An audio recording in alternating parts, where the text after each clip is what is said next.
Hello everyone and welcome to Teamfight and Tactics. I am of course ImpetuousPanda, part of the Rising Legends broadcast team, and I'm joined today by one of the standout players in the Polish scene and also of course in the EMEA scene, that is Shreddin. Shreddin, welcome to the interview. How are you doing on this, looks like a sunny morning now finally in Poland? Yeah, the weather's great. Thank you very much. Hello everyone, I'm Shreddin, known as Shreddin, just as Panda said. And Shreddin, we've had an interview before, but that was a few sets ago. Now it's set 8. A few things have changed, but one thing that hasn't changed is, of course, your name and the story surrounding it. I know the backstory of why Shreddin came to be, but can you share with our viewers why? I think it gives them perfect backstory into who you are as a person as well. Okay, so making it a little bit longer, I guess, that was when I would have to choose my name for third account for my league when I moved to Europe server. Mm-hmm. So I was also starting guitar player back then, and shredding is basically like a virtuoso type of playing, and I wanted to learn it very badly, so I just decided to take the name because it went well with me. There we go. So guitar player and also very accomplished TFT player, but maybe also gamer as well. Freddy, why don't you go ahead and share with me, first of all, outside of gaming and TFT, whatever you want to share outside of your guitar playing as well, of course. Maybe your age, where you're from, what you're doing outside of the game, if that's working or studying, or is this your full-time thing? Anything you want to share with the audience, I think would be great. Yeah, sure. So I'm 30 years old, so I'm one of the older, I guess, players on the scene right now.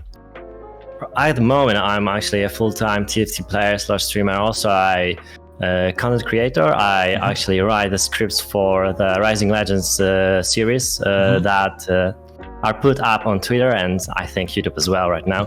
So anytime you see an analysis after the GSC, any tournaments, if you feel like there's something lacking or you didn't like, feel free to trash talk me or something.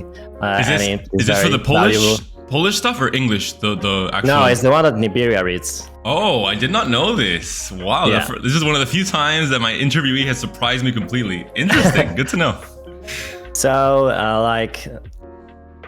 I've been doing this for almost 2 years now, since I quit my job. I was an testing engineer back then. I worked on firmware that I wouldn't go into probably because of my customers, good name or anything. But over the years, I put away some money, and right now is pretty much coming to be that I could make this as a full-time job right now. So I'm very happy.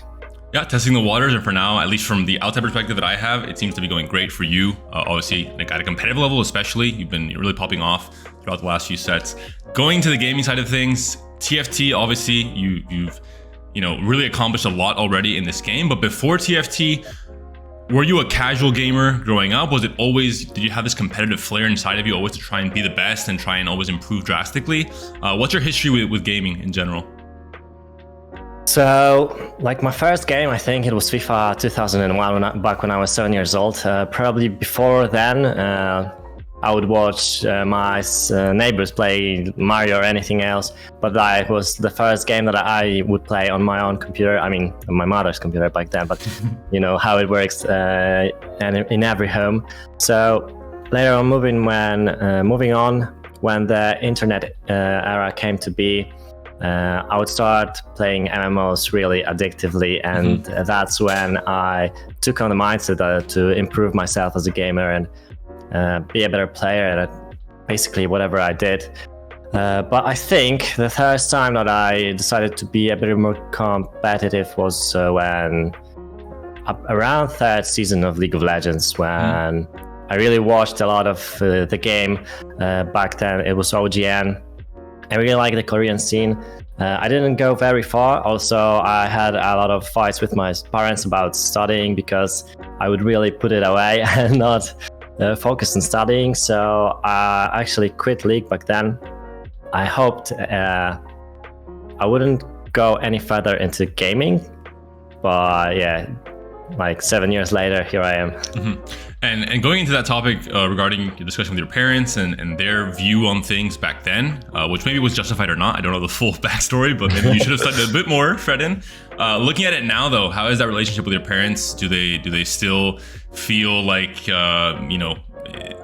you're not in the right place doing what you're doing now, or have they finally come to accept that this is definitely a viable career path and definitely something that you can find success with in this day and age? Well, they are very supportive now, actually. After I already worked for a few years, and I did manage to have some earnings put for later. So right now, since I basically live on my own and I don't need their support like financially, they do actually support my decisions. And since they do see that there is some supporting going around the scene, especially in Poland, we are very lucky to have the people that we do have over here in our society is great. Yeah, we'll get into the Polish Ultraliga and the whole Polish scene later on, because I do think, as you're saying, you guys are blessed to have the support you guys have. I've seen it, with my own eyes in person a month ago when we saw each other. But yeah, great to hear about your parents and great to hear about the support you have now. It's definitely, I think, important. And I think every gamer that now is living professionally in some capacity in the gaming world has had the very same, both sides of the spectrum, really, as a teenager and then as a young adult, proving that you can make a career out of something like this. But talking especially about now, since TFT is so very young still, and there isn't really much money, I think, going around unless you just win the tournaments, every single one. But it's very hard unless you're Junge or however his name is pronounced. So it's much it. But it's still growing as well. So definitely a lot of potential in TFT. Yeah. Talking about your living situation, you mentioned very briefly there that you're living alone. I know from the last time we spoke, you had some sort of a TFT gaming house going on with other top players. Is that still the case, or have times changed in this last year? No, we actually still live together. I don't live alone, but I do manage to live alone financially, or so to say. Yeah. But yeah, I think I do value living with my friends right now very much. I think as much as I do enjoy myself as well, or I could live alone, it's for one much easier financially, but also it's really great to talk to such good friends about TFT or any other aspect of life.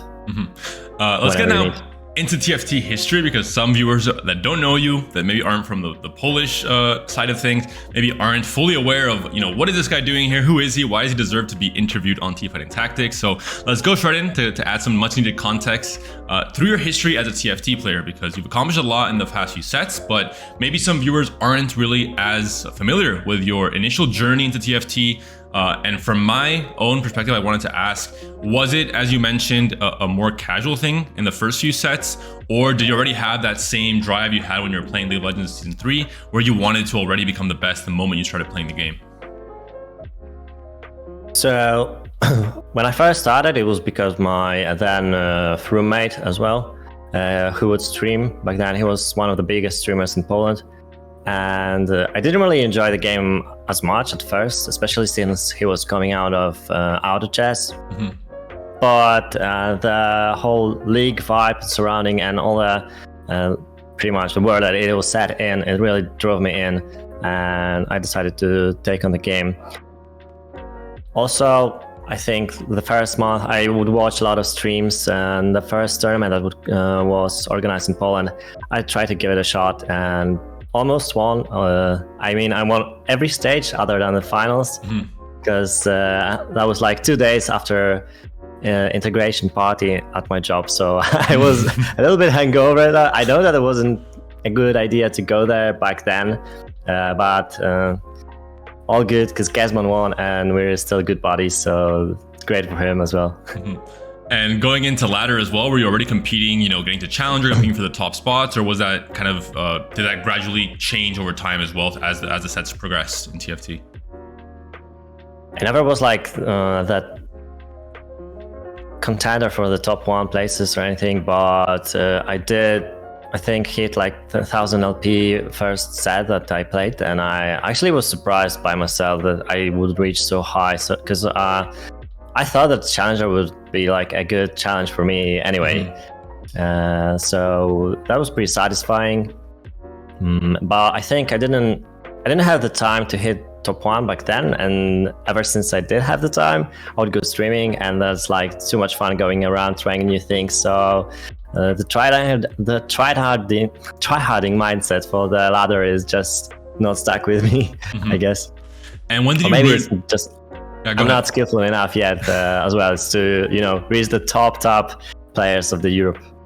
And in set 1, despite getting to Challenger, there wasn't really a huge TFT circuit on the competitive side. I think it was more, some community tournaments started popping up in set 3 and overall ladder, of course, but nothing really to make players think, hey, I want to go pro in this. I want to really make a career out of TFT. It was more of a hobby or a side thing initially. When did that change for you? When was the first kind of idea that you had, like, hey, I like this game, I see it's growing, I see there's potential for me to make a career here where I can actually make a living, and I want to dedicate even more time to this and get even more serious with my goals? So I think that first breakthrough I had was when I was like 2 years ago, I think. Back then, let me remind the name of the guys that would do the tournaments. Right now they're working on Jan Slayer, I think. They would run the tournament was kind of a team play when there were players of all nationalities amongst Europe, like Poland, Germany, France, Spain, obviously. So I was one of them, and taking part in that tournament, that was the first time I had to stream, and I pretty much was boosted. So I had a couple of people coming to the stream. It kind of came naturally to me to run the stream as well. I really enjoyed it. Over the years, I would make enough money so I could comfortably quit the job and try doing this full time. I decided that having the chance now that I pretty much had 8 years ago, but I didn't have the confidence to go competitive, I decided that I couldn't give it up on it this time. And pretty much, when COVID came around, we would go working from home. After 3 years, I wouldn't really be very productive because I played too much TFT, so I decided to quit the job anyway. And dedicate to one thing that you do want to be doing every single day, which seems to be exactly. TFT in this case. You're talking about streaming. Would go longer. You're talking about streaming. Obviously, I've seen you live a ton of days. You're treating this as a serious thing, like some other competitors, like Snooty Boo, for example, and obviously some of the big names in the French scene.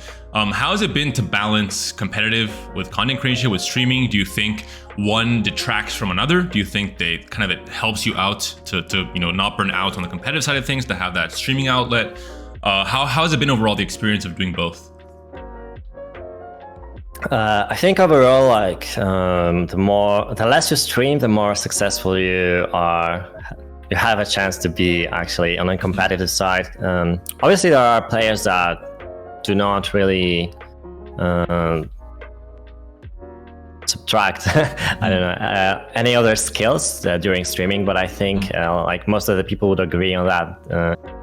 Any type of attention you have to put on your chat that you obviously very much care about and respect does drive you away a little bit from the game. Like Sologasang obviously is a very known player, and he is a great streamer as well as competitive, but you can always see that he's doing great on ladder, but then the tournament comes around and it's not very really the same. So you also have to spend a lot of time outside of the game other than just playing and streaming. So that also puts more hours into your day that you have to spend onto TFT, and it's not very easy. Going through the last few sets, I think set 6 is when I started casting, and really I immediately knew about your name and as one of the top representatives from Poland. And obviously that's when Rise Legends started, so really that was the big change in the esports landscape for TFT and EMEA, and really across the world, I think, as well. Really we saw a big markup in terms of the support and how big the infrastructure was for TFT. In these 3 sets now, nearing the end of set 8 with the 3rd GSC coming up this weekend, of course, when you're seeing this. How has your overall competitive play been? Are you happy with the results? Do you think there's more you can aspire to? Give me a quick summary of your thoughts in the last 3 sets. So I'm not very satisfied with my results. Obviously, I couldn't say that qualifying for Spatula Cup is just enough for me. I definitely do have the ambition and I think the skills to go higher. I did reach the EMEA regionals like the first time they were taking place, so that was back in set 3. And since then I couldn't qualify. That was very disappointing to me. But over the last a year or so, like you mentioned, since set 6, I think I did see a little bit of development in my skill set. I'm trying many new playstyles, watching many more regions, developing new ways of play. But also it always depends on the meta. So like right now, it's not very, I think, helpful to me, forcing like 3 costs, and it's very irritating, the way the game plays right now. So there's always a little bit of that element that would go into play. Talking about the Polish Ultraliga, something we mentioned earlier, and we can go dive deep into now, because I think it's really fantastic. Ever since set 6, when I first started seeing, now the TRCs are finding more spotlight. They're qualifying into GSCs, they're qualifying into Super Brawl. They have a lot more importance in the general circuit for EMEA. But in set 6, it wasn't the case, and still Poland had an in-person LAN event with studio support, with broadcast, with everything that was fantastic. And really, I was immediately hooked the first time I saw it. I did a rebroadcast in English, and then since then, obviously living in Warsaw now, I have more affiliation with the Polish scene. But it's really been fantastic to see as a player, and as someone that's also doing content on the side and knows the importance of this kind of stuff. How relevant do you think it is in terms of the gameplay from Polish players? Do you think that it's improved a lot and they've been incentivized to play better and play more because of the national structure as well? There are many players among us that say the tournament itself doesn't really matter that much anymore, because as you said, there are more players all around, but also there's a new generation coming in, like each season, that of the names that weren't really recognized before. There's usually somebody hitting Challenger and right away going into Ultraliga finals. Everybody's saying like, oh, he's just new, he doesn't know what he's doing, just a newbie. But then it seems like he's reaching, for example, number 2 or top 1 in his second set, like Kubikson, for example. So I do think overall the level of Polish TFT, so to speak, also increases with even the lowest level of competitiveness that people kind of put it lightly. And can you briefly go over just a summary of the format itself, so viewers that aren't aware of how it works kind of put themselves into context in terms of how exactly Ultraliga functions? All right, so this year altered it a little bit, taking a few things from the Chinese scene, I think. We're starting at 16 in 2 groups. After 8 matches, 2 players from each group are put indirectly into finals. Then the lowest placements are dropped. And the 4 other players from the group are playing like the, so to speak, loser bracket or semifinals. That's so 2 groups. I mean, 4 players of each of the group are making the lobby of 8. And then the final lobby is, of course, the top 2 from each group, and the top 2 from that last chance qualifier. The top 4 for the loser from the loser bracket. Exactly. To make 8 players total. That ended up happening around a month ago here in Warsaw, run by Polsat Studios and the Polish TFT scene. You were one of the qualified players in that final, alongside big names like Lelouch, alongside new performers as well, like Fifek and Stinky Abuser, and there's a lot of the classic names like Travis and Kaspersky as well, players that we've seen in GSCs and in regional finals in the past as well. How was that experience for you going into this top 8? How were you feeling? Were you nervous? Were you confident in your level of play going into it? And overall, how did the tournament pan out in the end? Okay, so going into the finals, I was pretty confident with my skills, with the way that I would play the game. I did have kind of a plan ready for the finals, since we do play 6 games, and playing with the same players every game, you do kind of have a feel for what is going to be played, especially around the meta that is currently taking place. Also, the LAN environment is completely different to playing online. You do feel a little bit of that presence from the audience, from the public. Yeah, from the audience. Thank you. Since this was the first time that the audience was actually a little bit larger than before. There were around 50 people watching. So sitting close to them, also that does give you the vibe of like being actually there. This was the second time I would play the finals, and definitely did give me a lot more confidence than it did before. But I think what was most important was the preparation that I would have participated in before. Anyway, so to speak. So it was 6 games. I was leading after 4, I think.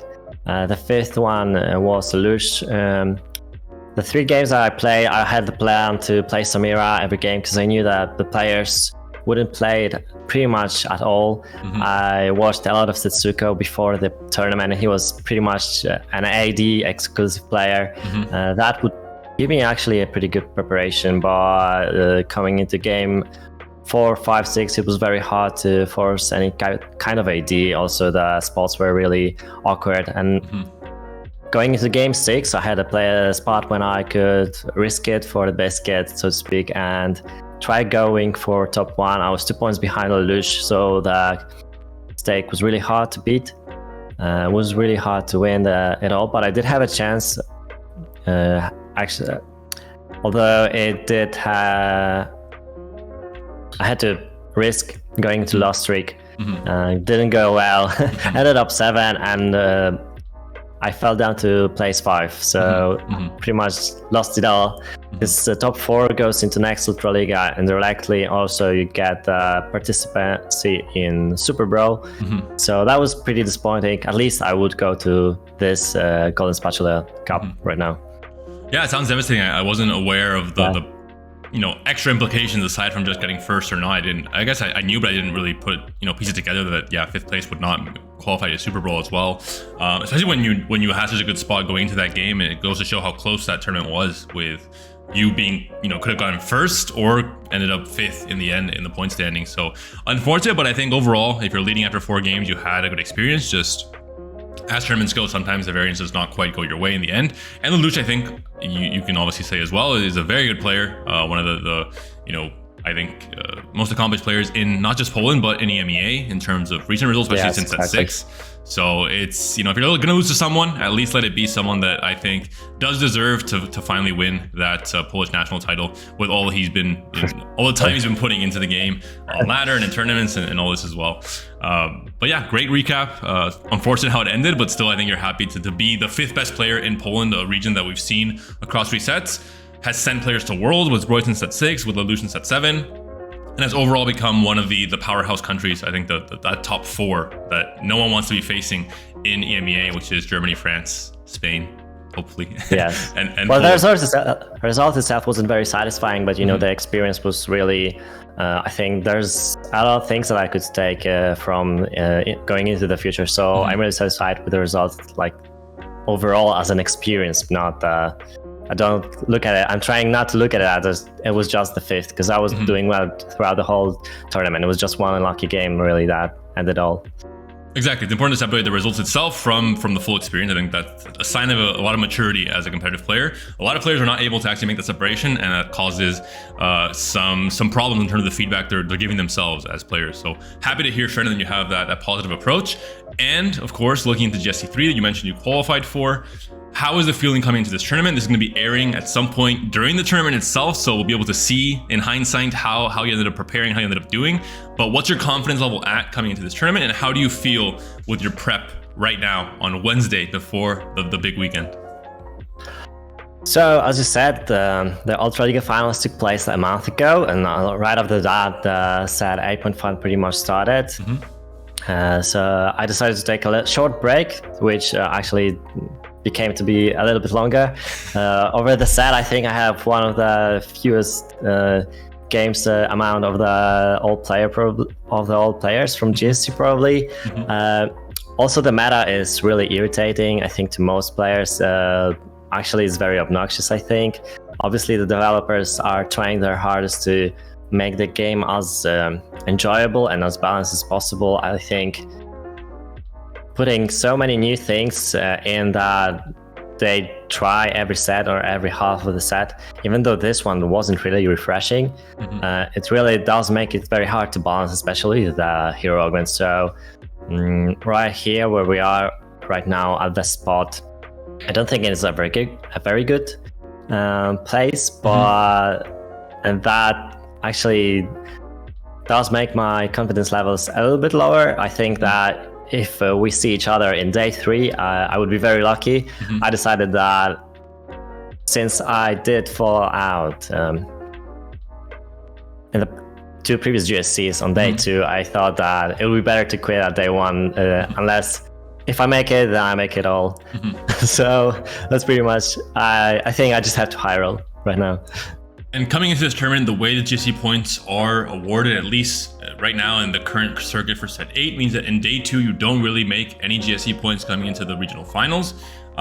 So hearing that, I assume you're in a very tough spot to qualify for regional finals, which is, after all, I think your big goal after making set 3 and then not doing it again. I have to assume you can only do it now by making top 4 in the tournament. Is that correct? I think it's actually top 2 or top 1. Okay, I'm top not 2. sure. But yeah, it's, either way, as I said, I just have to high roll to make it to EMEA regionals. So I'm happy just to participate anyway. It's always really, I'm having a blast anytime I could compete at the highest level with all the wonderful players that we have right now.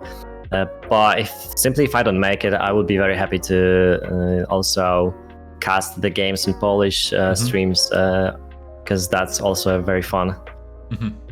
Yeah, great to hear you're dipping into, like we mentioned before, the competitive side, but also the content creation side, and seeing the value in this as a streamer and as a caster as well. I think is fantastic to hear. Going now into more general terms, I wanted to quickly mention a few more topics before we end the interview, which are about EMEA as a whole. I think there's a big argument and debate regarding EMEA's presence in, the World Championship events at the end of every set.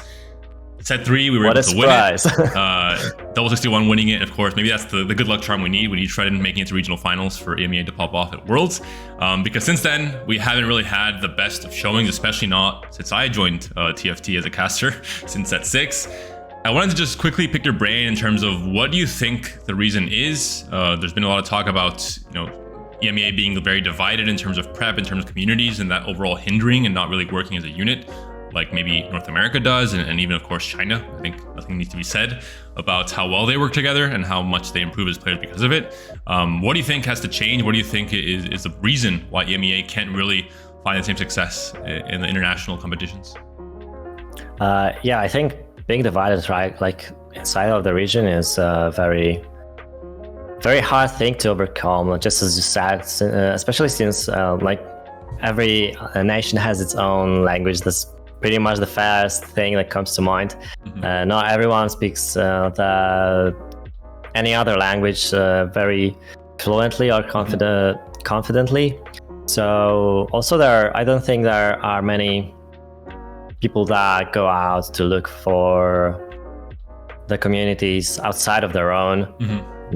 That also does make it a little bit harder to mix and share their experiences or the play styles. Obviously, there are streamers that do international streams, and that does help a lot. So I, for myself or other players, I think I could be very grateful to everybody that's streaming. Obviously, that's a huge part of being a better TVFT player or member of the community overall. I don't know, honestly, what could be the answer to this question? Let's just say other than that, small sample size, only a few games. Yeah. That doesn't mean anything about the actual value and skill of EMEA scene. But no, I think as you've mentioned and other players are saying as well, I think a more deliberate push is to be made with players trying to work together, at least in the 2 weeks leading up to the championship events. I'll try and do my best to work as an intermediator between different communities in EMEA. We'll see if that helps, if I actually try and do something there. But talking about also EMEA scene as a whole, I've talked to every player I've done an interview with for Teamfight and Tactics. I wanted to ask you your top 5 historically in EMEA of players that you think have accomplished and done the most for TFT in our region. Doesn't have to be in order. Doesn't have to be super precise or super detailed either. Just 5 players that come to mind as the players that you look up to the most or respect the most in terms of what they've accomplished already. All right. So, well, first one off, obviously, I would be Lelouch, especially since from my region and my country. But also, I do think he's actually a very skillful player and obviously capable of winning Worlds as well. He does put a lot of time into the game, and he's very patient, very thoughtful of what he's doing of other players. Although I do think there are a lot of elements that he could improve on as well, obviously, especially since this is a pretty young game. Other than that, well, obviously Double comes to mind.